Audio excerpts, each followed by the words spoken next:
Hey there, everyone. Welcome to Ask Me Monday, number 78. I am Vickie Howell. It's good to see you.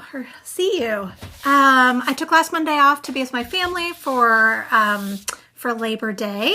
The week before that, if you haven't seen it, we made all kinds of really cool yarn scrap earrings, pom-poms, flower looms, all kinds of cool stuff. So check that out. You can see that on my Facebook page. Just click on videos and you'll see the whole playlist for Ask Me Monday. Today's show is completely designed by you viewers. I posted yesterday, because, last minute, Melly. I posted a call for just ideas, what you would like to be covered today, questions and that kind of thing. And so I've chosen several to answer and one demo to do that was by far the most popular request. So I'll be getting to that in a second. But first, as always, I'd love to start off with you just introducing yourself to each other on the boards. Remember, this comment section is your community. So tell people where you're watching from. If you're watching from another country that is not in North America, please also let us know how you found Ask Me Monday, how you found this little live series. I would love to hear about it. I also would love to hear what you worked on over the weekend. Any way that you were creative, if you made something, if you painted, if you knit, if you crocheted, if you took a picture, if you baked or whatever, share what you made. We love hearing about how everybody was creative in their own ways. And if you've got a link to a recipe or a pattern or even just a photo of it, please share that too. I love, after the show is over, going through the comment section and seeing what everybody's making, for sure. So what I did over the weekend, a bunch of stuff. I'm getting ready to do a bunch of Halloween projects, and that was actually a request from some people, some quick yarny Halloween projects, and I promise you I've got a bunch coming up.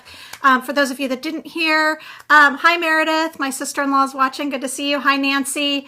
For those of you that did not hear, I have teamed up with Joann's Fabrics and Crafts. For those of you not in the United States, that is one of our big craft stores here. And I will be appearing on their Facebook page through live stream in a to-be-decided name, we don't know what we're calling it yet, twice a month for at least the next 6 months as a partnership between my show, The Knit Show with Vickie Howell, and Joanne. So hello Lillian, hello Jennifer, good to see you. Hi Debbie. Debbie's making pot holders. Diane from Oregon, hello. I of course am here in Austin, Texas. Those of you, if you have power or have phones that are charged and you're watching from Florida, I'm thinking about you. I hope that you can feel all the strong positive vibes from your human community being sent your way. I live in Texas, and although I don't live in the affected area, I had a lot of friends and family that had to go through a terrible hurricane, so I can only begin to imagine what you're going through. But I keep seeing people marking themselves as okay on Facebook, so that gives me a lot of hope. I know that a couple of the guests that are going to be on my new show, which begins airing on October 5th, I'll tell you about that later. Didn't mean to put a plug in for that while I'm talking about people's plight. That's one of those things with live that you just take it back. A couple of our guests from the show, the co-owners of Loopy Mango, Anna and Wojang, are in Florida. I know Kristen Omdahl, another guest, is in Florida. I've got a bunch of friends. So far, everyone's okay. But anyways, little love sending your way. Peggy is working on a Marley Bird KL. Marley, another fibery friend. So first off, what are we making? So what I made is Halloween stuff. I'll show you some of those soon. I don't know where all of them are going yet, so I'm trying to wait to post them. But I also finished a hat out of, some of you might have seen on Instagram and on Facebook, I shared that I have a new line of colors in a worsted weight yarn with Valley Yarns, the same company that I have my super bulky yarns with. I have 3 new colors in the super bulky. This is Pink Flamingo. I've also got one called Peacock, and I have another one called AstroTurf. But I also have 6 in the worsted weight, superwash worsted weight, and you can get them all at yarn.com. But I made a hat for the Knit Show website It's the hive hat, the knit hive hat. And I'm hoping to get that pattern written up and put up on the website within the next week or so. For those of you that aren't familiar with what the knit hive is, it's kind of what we call, well, while we were shooting the show, it was what we called all of our in-studio knitters that weren't specifically guests on the show, but they were hobbyists or designers or whatever that just came and kind of hung out and knit. They were on camera, but just sort of like my peeps, different people each episode. But really, it's anybody in our community. Knit Hive comes from, it's sort of a nod to the old knitting bees, but then the hive mind of modern day. So we've really taken the hive theme and ran with it. Much of our set had the sort of honeycomb pattern in it, and that's where this hat design came from. So this is the knit version. I'm working on the crochet version. Don't feel like I'm leaving the crocheters out. I'm a one-woman show, but that'll be up shortly. And if you haven't already, please subscribe to the Knit Show with Vickie Howell YouTube channel. You can just type it in there and it'll come up, and I'll post it in the comments section after this. It is free to subscribe, but you will know every time we upload something new. And the entire season premieres on October 5th, which is like 3 weeks away. Crazy. Super excited though. It's looking really good and can't wait to show you. I can't wait. Okay, so let's get to our questions. All right, so the first one, well, first of all, I noticed that one of our frequent viewers, Teresa Hale, has a birthday today. So happy birthday, Teresa. I hope you have a wonderful, crafty day. Our first question comes from Crochet539. This was on Facebook, and she wants to know how to get patterns published in magazines. So this is a question I get a lot from aspiring knit and crochet designers. And you could honestly, you can do, like, I could do a whole workshop on this, but it's so much easier now than it used to be because of the interwebs. Almost every magazine has listed on their website a call or an email for designers. What you want to make sure to do is any magazine that you actually find inspiring, that you're hoping to, that you aspire to have a design in, you want to make sure that you subscribe not only to their newsletter in case they put out calls there, but generally magazines have submissions emails that you can subscribe to for designers, specifically designer submission emails. Make sure that you get put on that list, because then you'll get the call if they say, you know, spring issue coming up, we're looking for light, airy knitted, light, airy knitted accessories or whatever it is. The second thing that you can do is you can cold email. Almost every magazine website now also has an email that you can just blind submit to. That's totally fine too. The key is having a professional submission. Now, there aren't any exact guidelines. This can range. If you happen to be a great fashion illustrator, then illustrate it and then also include a swatch so that there's a visual to go with it.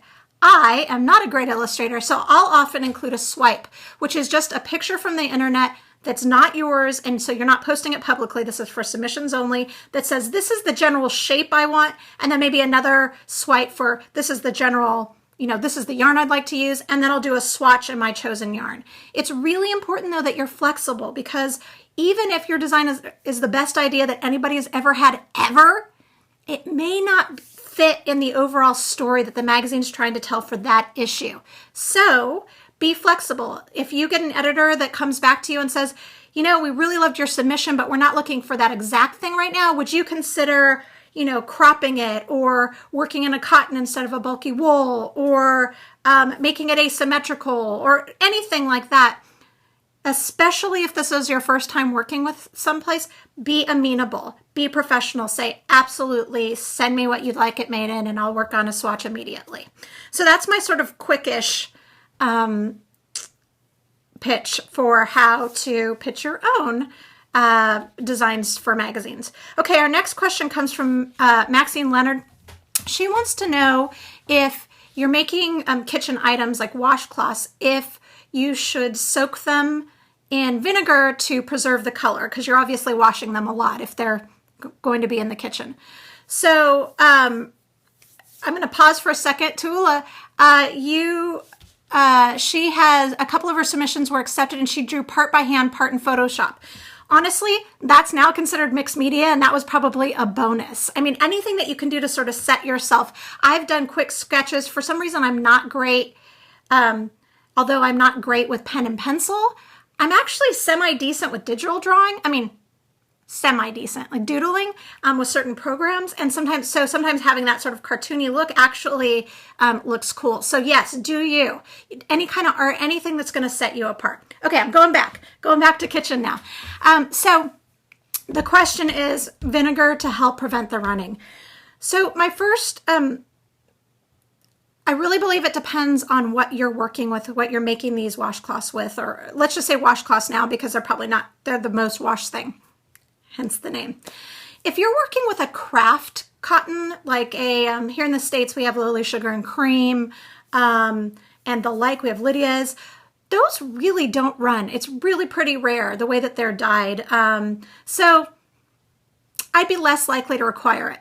If you're working with a hand-dyed cotton though, of any form, then I would recommend that because they're more likely to run. And not only is that going to lighten the color on your, of your item that you've taken the time to knit or crochet, it's also dye kind of getting in your food stuff. Or, I mean, it's dirty dishes, so does it really matter? Maybe not, but if you're washing something with, something that's creating a dyed water, maybe not ideal. So I would say, yes, hand dyed, kind of on the fence if they're not hand dyed because it may not be necessary, but it'll never hurt. So you can err on the side of caution if you like. Tuula, I just mentioned you, and I'm also going to answer your question. She wants to know what the best way to have your patterns found on Ravelry and Etsy is. This is another great question for aspiring designers or current designers.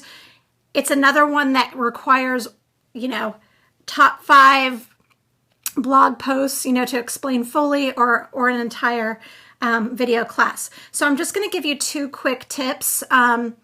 Just know that this is just the quick answer. There's a lot of things, there's a lot involved in getting your patterns noticed. The first on both Etsy and Ravelry is frequency of upload. I would say on Etsy more than Ravelry, but the fuller your shop, the more that you're uploading, the more the algorithm's going to pick up items from your name, right? The second is photos. I should have actually made this first because I think it's the most important.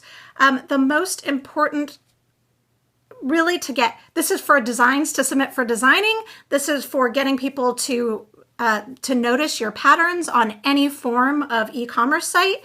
You have to have decent pictures. And there's no excuse not to now because we've all got these amazing cameras on our phones and we've got great, photo imaging or photo editing apps. So you can edit in Lightroom, you can edit in Photoshop.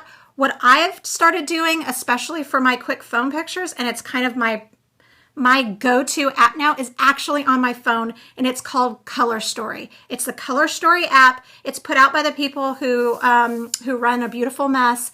It is brilliant, and just the lighting, just fixing your pictures a little bit.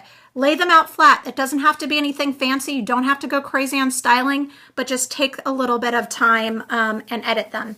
The last thing, and this is a little bit more specific for Etsy than it is for Ravelry because you can't do this as much with Ravelry, is make sure to properly tag your patterns. So that means, let's say you have this hat pattern.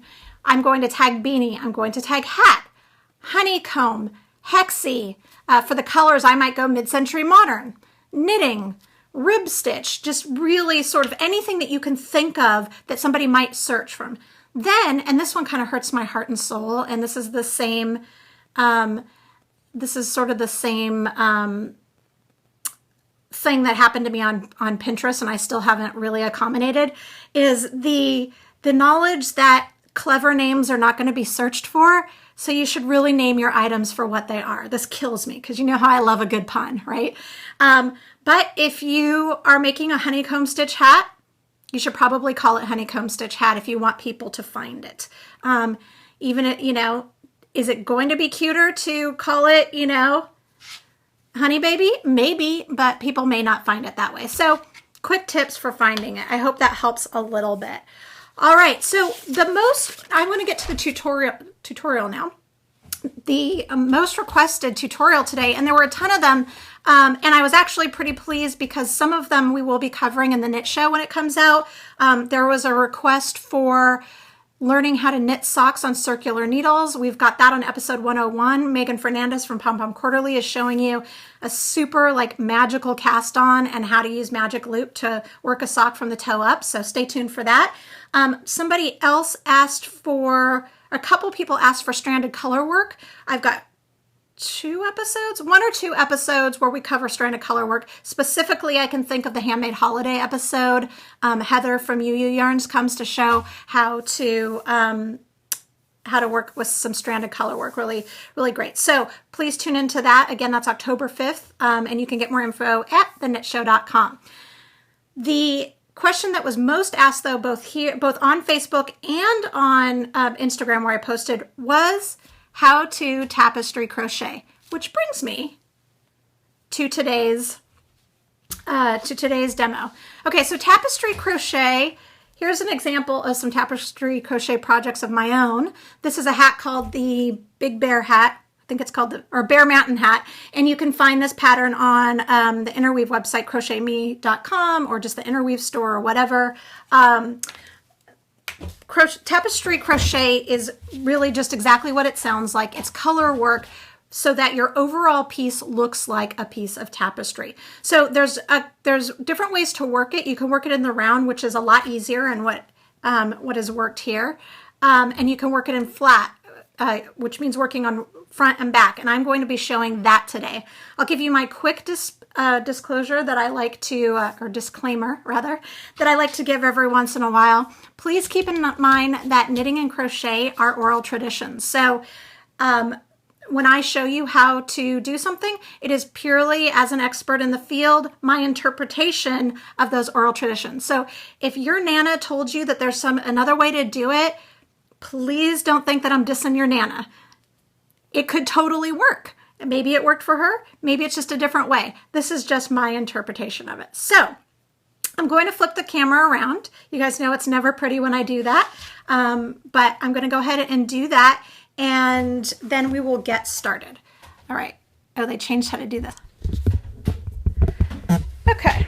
Shaking things up. I've got my faux brick background today. I like to keep it exciting for you. Okay, sorry, I had to take a quick sip. Okay, the first thing that I want to cover is, let's talk tapestry crochet. So I first want to give a shout out to the fact, I want us to look at the word tapestry and what does that mean? Well, when you look at a tapestry, it generally has a woven look. If something's woven, then you're going to see the other threads through. The largest question that I've seen on the interwebs, when you all asked me to go into this last night, I delved into a rabbit hole of posts, and the largest question was how to hide the background color. And I would argue that you don't need to. I'll show you. You can see mine here. Because you're working all the way across the row, you're going to see a little peek through. Now, there's some tips that you can have it show through less, and I'll go over that in a second. But this is supposed to be a woven fabric. Woven fabric is supposed to have depth and texture. So those little peeks through of color are actually adding those things to a piece. And this is actually the back of the piece. This is the front of the piece. I'm working with bulkier yarn today. You can work with whatever makes your heart happy. I found that bulkier is actually easier to practice with. This hat is also bulky, but you can work on whatever you want. So the first thing that we're going to cover is today's method is being shown using single crochet in the US. That's double crochet in the UK. You can also tapestry crochet in half double crochet. It's harder to pull off with double crochet in US, and that would be treble in UK, because the depth of the, or the length of the stitch is so much longer that you get more of a hole, so less place to hide those, you know, to weave in the other yarn. Okay, so what I've done here first is I've just worked a couple rows in single crochet, and I want to show how we're joining that second color. Now, another thing to sort of take note of is the difference. There is actually a difference between crocheted intarsia and tapestry. Crocheted intarsia, we would work to where our design is, and I'm just going to do a simple square, and then we would join the yarn. Tapestry crochet actually requires for you to carry the yarn regardless of how big or small the pattern is, all the way across the row, each row, every row, so that your fabric is consistent in its density and its drape. And the entire piece has the same tapestry look. So that's just a quick note. The terms are often used interchangeably though, so you know, don't let that snag you. Just kind of keep that in mind. Okay, so even though I'm going to pull in the second piece, I'm not starting my color until towards the center. I need to join it at the beginning. So I've turned my piece, I'm chaining one, and because I'm using a bulkier weight yarn, I'm going to go ahead and count that chain one as my first stitch. I would not do that if I was using a finer weight yarn. Shauna's asking if it wastes a lot of yarn. It's just the nature of the tapestry crochet beast. If it'll give you a better looking fabric overall, I promise you won't get a bunch of lumps. Okay, so the first what you're going to do is you're going to just leave a tail, and you're going to lay your second color, your contrasting color, over the color that you're working with, your main. Now, what we're going to do is we're going to carry this color along the top. So what that means is we're going to go to our next stitch. We're holding the secondary color that we're not using yet at the top, and we're going underneath our stitch in our main color, but we're also going underneath the secondary color that we're just holding. What we're doing is we're crocheting over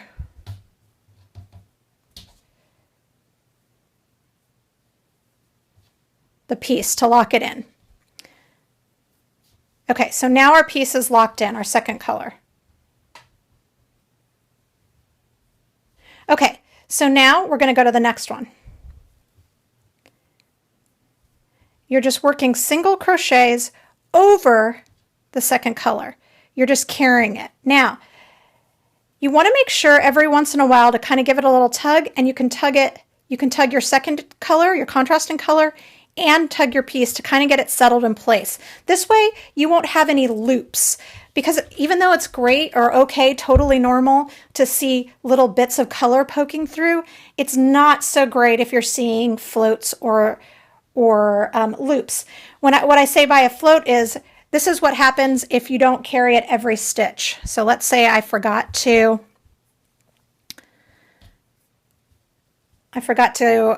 crochet over it on the last stitch. Oh wait, I'm back.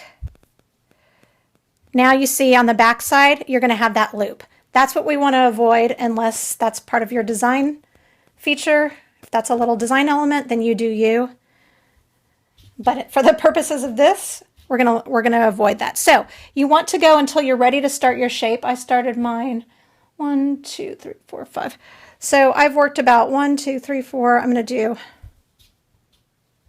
one more stitch. Okay, now it's time to change colors. It's time to change colors not because my next stitch is going to be the contrasting color, but because it's the stitch before. So here's what I mean by that. So I'm going to continue to work by carrying the second color on top. I'm going to yarn over, insert the hook, pull through. So I have 2 loops on the hook.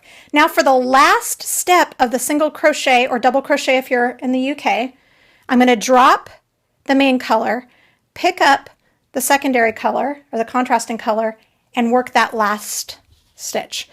So when you're changing colors in crochet, you always change on the last step of the stitch right before you want to move on to that next color. Okay, so now we're going to be working in contrasting color, but we still need to carry the yarn that we're not using across. So I see that my other yarn is held near the top. I'll crochet over it, and I'm going to continue doing that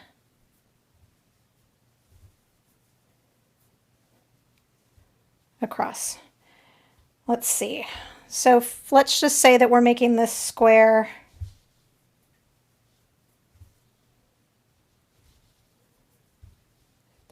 6, 1, 2, 3, 4, 5. Let's say we're making this square 6 stitches in width. For our last stitch, our stitch number 6, remember, we're changing back to colors, so that means we do the first part of the first step of the single crochet US, double UK in our contrasting color. For the last step though, we're going to switch back to the main color. And then you're just going to continue in that manner all the way till the end. All right, and that's all there is to it for working the right side of flat tapestry. Now let's talk wrong side. One method that you can choose to use for the wrong side so that your right side looks really uniform, not necessarily so that you're having a reversible piece, but so that your right side looks really uniform, is called reverse single crochet. So it would be reverse double crochet if you're in the UK. So let me show you how to do that. So I'm at the end of my piece, chain 1 for that first stitch, turning it around. I'm going to move my yarn out of the way. Okay, so I want to make sure that this piece, sorry, I took my hook out, but I want to make sure that this piece, this contrasting color, is in front of my work now. So you're essentially carrying it up the side. So from here, we're going to still float our yarn across, but we're going to float it from the front instead of the back this time. We're also going to work the stitch from the back. So this is called a reversed single crochet while carrying yarn. Okay, so I'm going to insert the hook through the stitch, but through the back of the stitch. Can you see my hook's under both loops the same way as it would normally be, only I've come in from the back. But I'm also going underneath the contrasting color. Oops. Then I'm going to scoop the yarn, pull it through,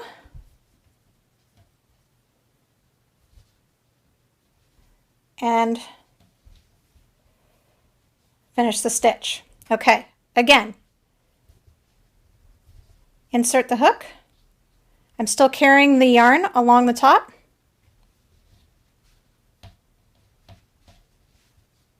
Scooping up that first strand, yarn over, pull through. Remember, if you're just tuning in, you can watch the recorded version of this video at any time on my Facebook page. It's just at Vickie Howell. I also will upload it to YouTube later as well. Okay, so what I want to show you is how it looks on the front. It's almost invisible. Isn't that cool? It looks exactly the same as if you were working the front of the piece from the right side. Okay, I'm going to keep going because I want to show you how to continue. Sorry, I'm a little struggly because wish you could see how I work. I'm essentially with my arms straddling the camera so that you'll get a good shot, so it's a little bit of an odd position. So I apologize if you're not getting the best view. Okay, so I'm one stitch before I need to work in my contrasting color. So we know now that that means that's when I need to make my little switcheroo happen. So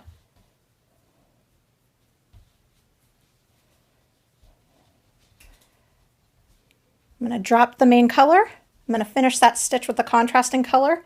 And from here, I'll now be crocheting with the reverse single crochet stitch while carrying the main color.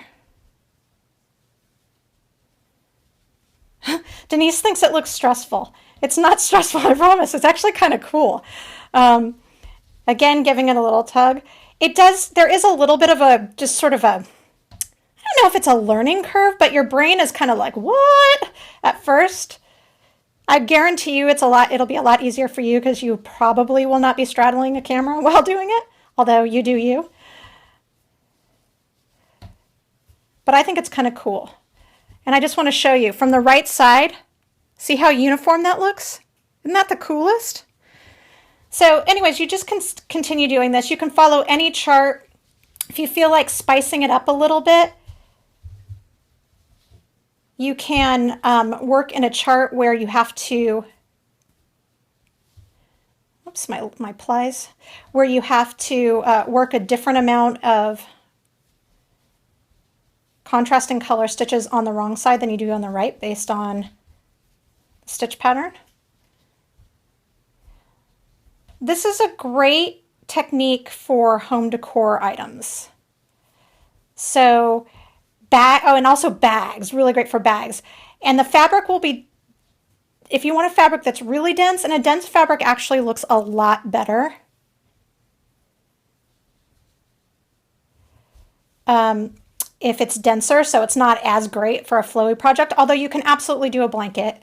You just have to be mindful of what fiber you're using. You can always go down a hook size if you need to. But, you know, and I normally, when I'm working, this is my Valley Yarns Superwash Super Bulky colors. I normally work with like an MN hook with it, and I'm using an L, which is a 8mm. For this because I wanted it to be a little bit denser for a couple of reasons. I wanted it to be really sturdy, but I also find that it shows less of the colors peeking through. So if you want more colors peeking through, if you want more of that kind of tweed look or that woven look, you can go up in size. You really just have to experiment. It's really fun, really easy. These colors, for those of you that are interested, this is my new color Peacock. And I'm totally blanking on what the color, I think this is Aqua Oasis. These are both found on yarn.com if you're interested in that. And that's really all there is to it. All right, I'm going to flip around again. So, thank you for tasking me with that. I have to say, I was like, I had not spent any time with Tapestry Crochet really since I designed that hat. And the hat that I designed for interweave actually was in the round, which is a lot easier because you don't have to do any reverse stitching, and you know, you don't have to worry about seeing any of the floats or anything. So this was a good lesson for me too, to really sort of go back and think about it. So thank you for challenging me to do that. And I hope that it was really helpful for you. There are a ton of great resources by people that use Tapestry Crochet a lot more than I do. Please check them out. Toni Rexroth from Interweave or from Crochet Me, she's got some great tutorials. Also Tamara from Moogly, she's got a really good tutorial for Tapestry Crochet in the round, and or in Tarja in the round. I can't remember which one. Just, you know, enjoy the interwebs. There's a lot of good stuff there. If you liked this video and found it helpful at all, please share it. It helps a lot for me. It helps people to see it. And if more people see it, then it's easier for me to keep producing these. So please share this either on your Facebook stream or anywhere on Twitter, or grab a screenshot on Instagram. You do you. I really appreciate it. Stay tuned for Craftish, my podcast. Remember that? It's been a while. Finally, it's coming back. It'll be, I can't remember the date. It's in a couple weeks. We're coming back. I've got some great guests. I've got Knit Collages, Amy Small. She's amazing, and she'll talk about her co-op in India, her co-op of women that help produce her yarn. Super amazing and inspiring. I also just booked, if you do not already follow Fiance Knowles on Instagram, go over there. Danielle is is a South African artist, an embroidery artist, and she does portraits and just, I mean, it's jaw-dropping stuff. So I'm really excited to talk to her too. So keep your ears open if you have not already subscribed on Apple Podcast or iTunes or on Stitcher or SoundCloud. Please go ahead and do that because your feed will automatically be updated when we get those episodes produced. And I think that's all I've got today. Happy Monday. Thank you for hanging out. Thank you for being so vocal on in the comment section and giving me plenty of topics to talk about. I really appreciate that you had my back. My brain has been kind of fried with all the projects going on. So I really appreciate it. I appreciate you. And please don't forget to go through the comments. If you see somebody that lives in your hood, reach out to them. Share projects with each other, post pictures. I love seeing what you're making. If you use this technique, please tag at Vickie Howell because I love to see you're making an action too. All right, until next time, please take a little time to be creative. Bye.